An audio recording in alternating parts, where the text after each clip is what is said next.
Les incidents ou accidents industriels sont toujours le résultat d'une combinaison de défaillances. C'est en analysant en profondeur ces événements que l'on peut diagnostiquer, puis corriger les dysfonctionnements organisationnels, humains et techniques à l'origine de ces situations redoutées. Nous vous proposons de découvrir l'enchaînement ayant conduit à un rejet de dioxyde d'azote. L'étude de cet accident nous permet de présenter 4 axes de progrès. Tout d'abord, la gestion des compétences rares, puis l'adéquation des formations, habilitations aux missions spécifiques. Enfin, l'ergonomie des postes de travail et la qualité des consignes et procédures.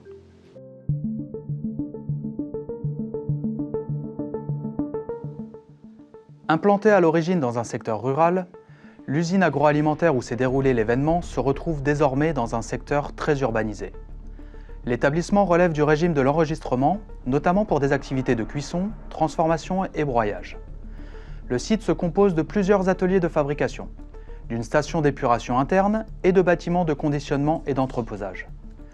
L'unité impliquée est la station de nettoyage de l'unité de production, située hors zone de fabrication.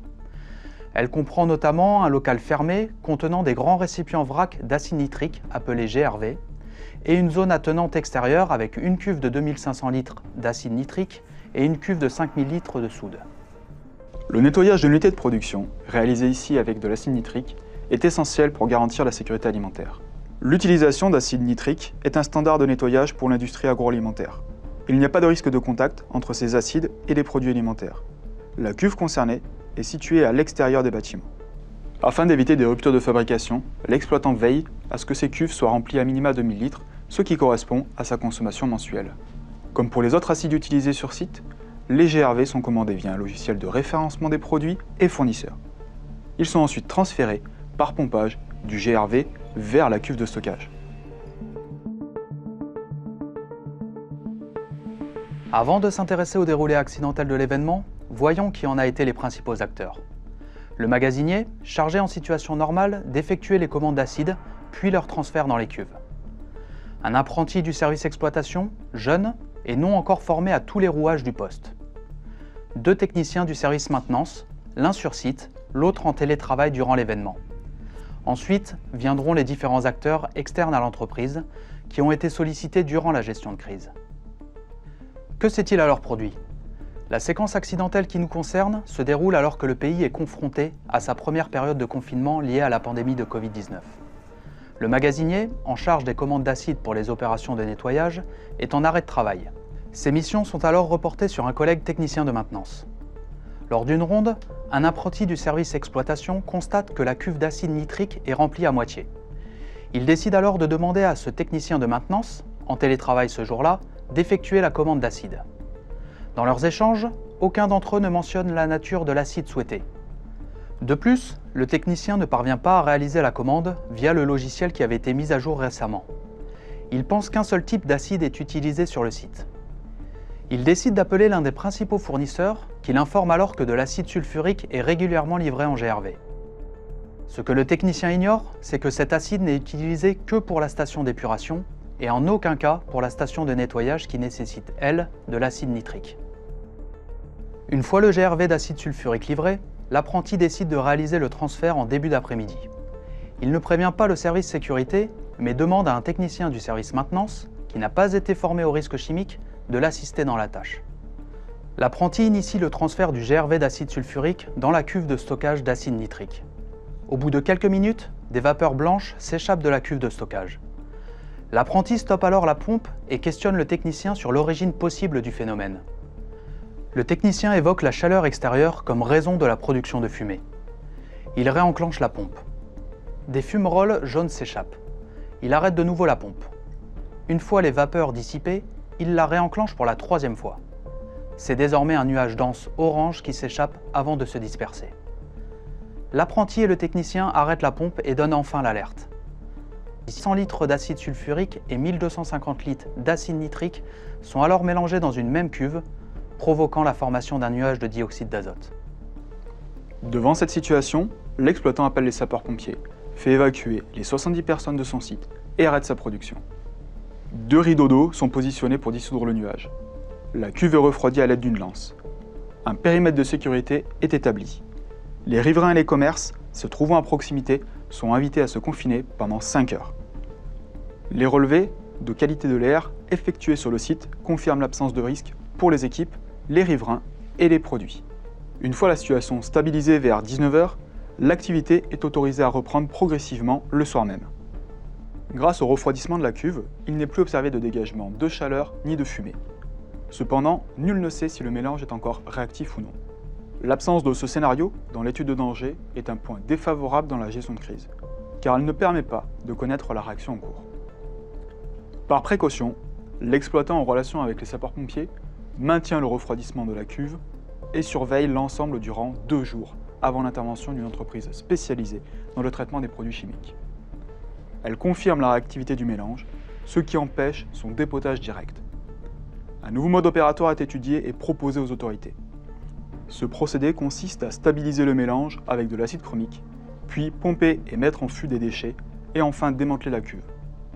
Les autorités font appel à la cellule d'appui en situation d'urgence de l'INERIS pour valider ce protocole. 5 jours après l'événement, l'acide chromique est injecté. Grâce au brassage des produits, la stabilisation est efficace en 3 heures. 2300 litres d'effluent, la cuve de stockage et l'acide sont alors évacués en déchets spéciaux. Cet événement met en lumière la difficulté de la continuité d'activité et du partage des compétences. La commande de produits est gérée habituellement par le seul magasinier. Il est également l'unique opérateur pour le transfert d'acide. Ces 2 activités, indispensables à la production, ne reposent que sur une seule et même personne, ce qui en fait une ressource rare et critique. Le procédé de production en continu nécessite un approvisionnement mensuel en acide. Dans le cas présent, la commande a été réalisée par une personne ne maîtrisant ni le logiciel de commande, ni le procédé. Il s'agit d'un premier terrain propice à la prise de décision erronée. En interrogeant le fournisseur sur la possible livraison d'acide, sans précision particulière sur sa nature, un biais de confirmation s'instaure entre les 2 acteurs, donnant du crédit à l'intention de bien faire. Afin de se prémunir de ces risques, il est nécessaire d'analyser les processus et ressources critiques de chaque activité. L'absence du magasinier, durant une période supérieure à la consommation d'acide, ne s'était jamais produite. Le contexte du Covid a engendré une situation certes inhabituelle, mais non extraordinaire. Elle a permis de révéler cette vulnérabilité. À la suite de cet accident, l'exploitant a notamment garanti la relève du magasinier en identifiant les tâches, responsabilités et formations spécifiques au poste. Nous venons de voir l'importance de la disponibilité des acteurs qui savent réaliser les actions ou les gestes justes. Prenons le transfert d'acide. L'apprenti qui le réalise ne dispose pas de l'ensemble des compétences nécessaires. Dans le souci de mener à bien l'opération, il demande du soutien à un technicien de maintenance présent. Celui-ci accepte sans pour autant avoir déjà réalisé l'opération auparavant. Son ancienneté dans l'entreprise rassure l'apprenti. Mais leur inexpérience commune les amène à ne pas prendre en compte des signaux d'alerte tels que le dégagement de fumée. Un nouveau biais cognitif est mis en lumière ici, l'effet Dunning-Kruger. Il se caractérise par une distorsion de la réalité selon laquelle les personnes qui en sont atteintes pensent être compétentes sur un sujet alors qu'elles n'en ont aucune qualification. L'absence de liste de personnel formé et habilité, ainsi que de procédures spécifiques pour le transfert d'acide, a pu renforcer ce sentiment de légitimité chez les opérateurs. À la suite de cet accident, l'exploitant a renforcé la formation au transfert d'acide, puis listé les personnes autorisées à accéder au local. L'ergonomie joue un rôle clé dans la prise de décision. Là encore, 2 situations particulières ont été propices à des actions inappropriées. Tout d'abord, le logiciel de gestion des achats n'est pas explicite. Son ergonomie n'a pas permis au technicien de retrouver les références de l'acide. La difficulté a été accentuée par le fait qu'il n'a pas suivi de formation à l'utilisation du logiciel, ni qu'il connaît le procédé. Le deuxième point est le poste de dépotage qui n'avait pas d'affichage, qui permettait d'identifier l'acide stocké, et donc l'acide à commander et à dépoter. Un poste de travail adapté doit permettre à son utilisateur de limiter les écarts entre la pratique attendue et le travail réel. En conséquence, l'ergonomie des situations de travail doit être réfléchie pour garantir la fiabilité des lignes de défense mises en place dans le cadre de la maîtrise des risques. L'appropriation du poste de travail doit intégrer la formation de l'ensemble des utilisateurs, qu'ils soient titulaires ou suppléants. Cet accident a permis une prise de conscience à tous les niveaux de l'entreprise. L'exploitant a réaménagé toute la zone de la station de nettoyage. L'exploitant a supprimé la cuve de stockage d'acide nitrique pour privilégier le transfert direct dans le procédé, depuis un GRV. Il a ensuite identifié clairement et explicitement l'ensemble des contenants. L'événement a mis en lumière certaines tâches qui reposaient uniquement sur la seule compétence des intervenants. Ce déséquilibre entre la sécurité réglée, synonyme de procédure, et la sécurité gérée, synonyme de compétence, a exposé ce site industriel à des dérives, tant sur la commande d'acide que sur son transfert. Sans procédure et sans consigne claire, la situation n'a pas pu être rattrapée. Quelle que soit la qualité de l'analyse des risques et des mesures qui en découlent, il existera toujours dans la vie d'une installation industrielle des écarts entre ce qui a été prévu et ce qui se produit. Les règles et procédures doivent être écrites dans le but d'anticiper au maximum les dérives.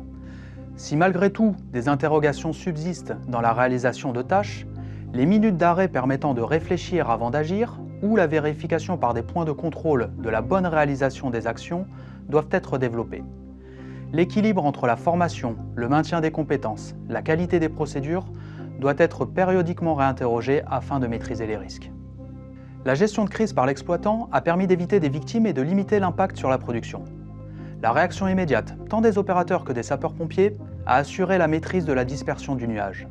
La relation entre l'ensemble des acteurs, institutionnels comme exploitants, est un autre élément favorable. En effet, cet événement non prévu dans l'étude de danger a demandé une adaptation importante de la cellule de crise du site. La synergie et la communication efficace entre tous les acteurs a permis de mettre en œuvre les actions les plus appropriées. La période de confinement et la fréquentation moindre des établissements recevant du public à proximité du site aura finalement constitué une situation favorable à la gestion des populations.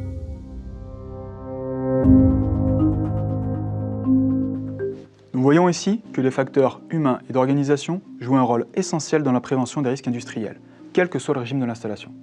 L'analyse des causes de cet accident en est encore la preuve.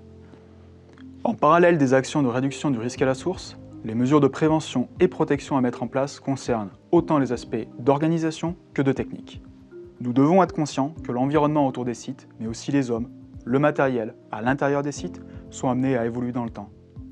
Aussi, l'organisation doit suivre ces évolutions pour garantir à chaque moment le même niveau de sécurité.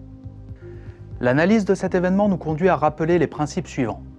L'ergonomie matérielle, comme logicielle, doit être revue en cas d'évolution des procédés. Tous ces changements doivent être identifiés, analysés et accompagnés des formations nécessaires à leur bonne appropriation et utilisation. Les procédures doivent être claires, utiles et venir en complément des compétences développées et entretenues par le personnel.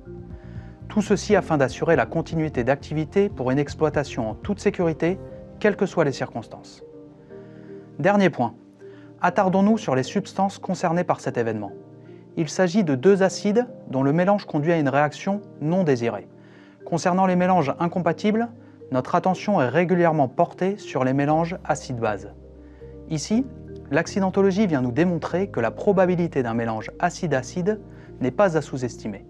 L'acide nitrique et l'acide sulfurique sont deux acides très fréquemment utilisés dans tous les secteurs industriels. Gageons que la force du partage d'expérience permettra d'éviter la survenue d'événements similaires.